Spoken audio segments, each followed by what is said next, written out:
¿Qué tal? ¿Cómo les va? Bienvenidos a Caminos de Tiza. Ustedes saben que aquí en la ciudad de Buenos Aires, el Ministerio de Educación en estos últimos años, con su política de desmantelamiento, provocó movilización en todos los sectores de la comunidad educativa.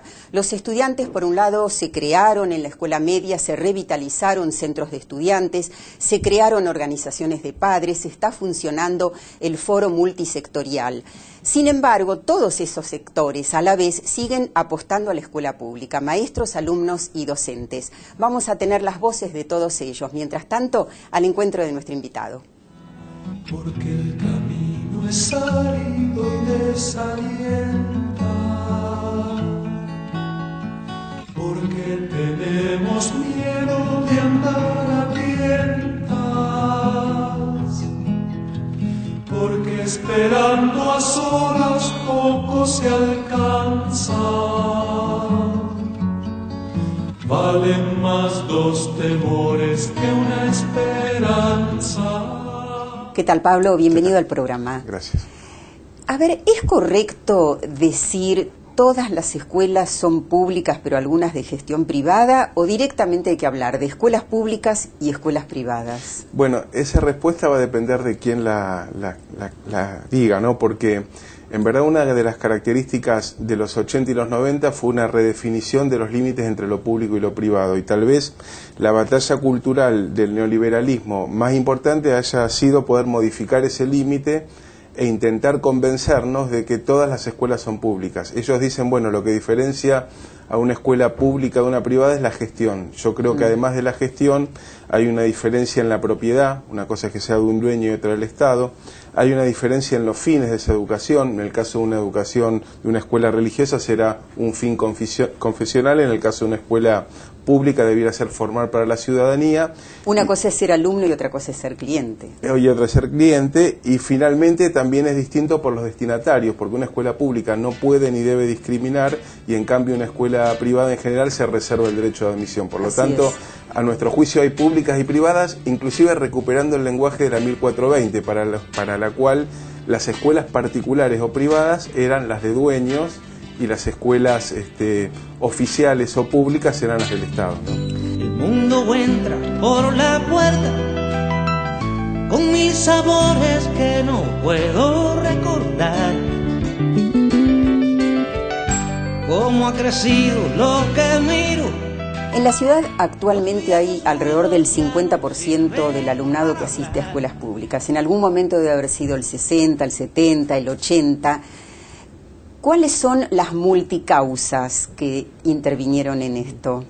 Yo soy de una generación que hizo la primaria a fines de los 60 y a principios del 70, y me acuerdo que al tener que ingresar a la secundaria, mi mamá me decía, mira, tenés que entrar a una escuela pública porque en una escuela privada van los que no pueden estudiar, ¿no? Y hay que decir que después de 30 años de políticas neoliberales, que es un proyecto más que económico, es cultural, se vino a instalar la idea de que lo privado es lo mejor, que lo público es lo peor, y que el camino privado es el único posible. Ahora, esto no se redujo solo a una acción cultural, hubo una acción política de vaciamiento de lo público. Hubo transferencias de la nación a las provincias, hubo desfinanciamiento estatal, hubo persecución ideológica, y este conjunto de factores económicos, políticos y culturales dieron por resultado un cierto sentido común privatizador que se empezó a quebrar en el 2003, porque también quiero decir que estamos asistiendo a cambios. En mi caso particular, soy miembro de la cooperadora porque yo creo profundamente en la militancia ciudadana, en el compromiso que uno como ciudadano debe adquirir para defender sus derechos y hacerse cargo de sus responsabilidades. Para mí la militancia es eso. Después está si uno elige hacerlo al margen, en un partido político, en un movimiento, en un ámbito, pero yo creo que esta sociedad y cualquiera funcionaría mucho mejor si todos nos hiciéramos cargo de las responsabilidades que nos tocan como ciudadanos y defendiéramos desde ese lugar nuestros derechos. Entonces, es mi manera de defender con absoluta y total convicción la educación pública, porque me parece que ese es el rol que debe ocupar el Estado, garantizar los derechos garantizar el derecho a la educación, que es lo que permite, empieza a muy levemente cerrar la brecha en lo que tiene que ver con la igualdad de oportunidades, ¿no? La escuela privada no lo hace, la escuela privada tiene afán de lucro y por más piola que sea, por más pedagogía preciosa, que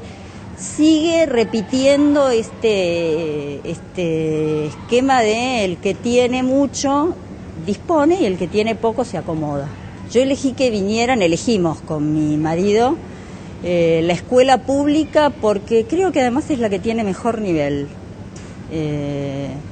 Soy consciente de que a lo largo del menemato se le bajó la calidad y muchísimo al resto de las provincias con este manejo de pasarle el paquete, ¿no? No todas las provincias tienen los mismos presupuestos, entonces ya de ahí vamos mal porque entonces no garantizás los mismos derechos. Pero yo considero que de todas formas la escuela pública es la que garantiza la calidad porque los maestros de la escuela pública tienen una vocación en general. Después, por supuesto, te encontrás de todo, pero a mí estoy ideológicamente en contra de lo privado. Me parece que ya viene chingado desde la base, desde el pie. Entonces, y aparte porque realmente las dos experiencias, yo tengo un hijo de 14, que ahora está en una escuela pública secundaria en el Irurtia, y Violeta que viene acá al Fragata. Lorenzo nosotros vivimos en Villaluro, fue a otra escuela pública en Villaluro también muy buena, pero aparte elegimos esta concretamente porque nos habían hablado muy bien de Lidia, porque vino con todo su grupo Violeta del IVA, porque aparte de eso, la educación pública le ha garantizado a mis hijos una formación muy buena. Además de sus respectivas primarias, mis hijos han ido al IVA, al Instituto Vocacional de Arte, Violeta sigue yendo, que depende de la Secretaría de Cultura de la Ciudad de Buenos Aires. Lorenzo está estudiando inglés en las escuelas de idioma, donde también va a ir Violeta. Y muy buena formación. Y todo, digamos, pagamos la cooperadora, pero se hace cargo el Estado, que realmente considero que es lo que corresponde. Una cosa que a mí me parece muy importante esto, para hacer que los padres se interesen en el aprendizaje de sus hijos, es comprender que desde acá uno construye comunidad, que la escuela, la educación ayuda también, y que eso es maravilloso, sentirte parte de una comunidad, fortalece los lazos de solidaridad. Esa es otra cosa también maravillosa que se da en el marco de la escuela pública. En la privada, y hablo por las experiencias de mis amigos que mandan a sus hijos, algunos amigos que mandan a sus hijos a escuelas privadas, los vínculos de solidaridad que se dan en la pública no se ven fácilmente en el ámbito de lo privado. Esto de hacemos pools para traer y llevar a los pibes, fomentarles la sociabilidad fuera de este espacio, compartir experiencias. Hace poco tuvimos el festejo del centenario, el sábado pasado. Yo te juro que me emocioné hasta las lágrimas de lo que estábamos viviendo. Éramos la mayoría de los padres, todos nuestros pibes bailando murga, representando escenas muy valiosas de nuestra historia, de la historia de la educación y de esta escuela. Después compartimos un guiso de lentejas. Una fiesta, una celebración, unas ganas, un orgullo. ¿Viste? Esto de decir, yo me siento orgullosa de pertenecer a esta comunidad. Y me parece que eso es algo que todo el mundo debería sentir. Orgullo de sí mismo y de lo que hace y de lo que comparte con el resto, ¿no? La escuela puede ser un lugar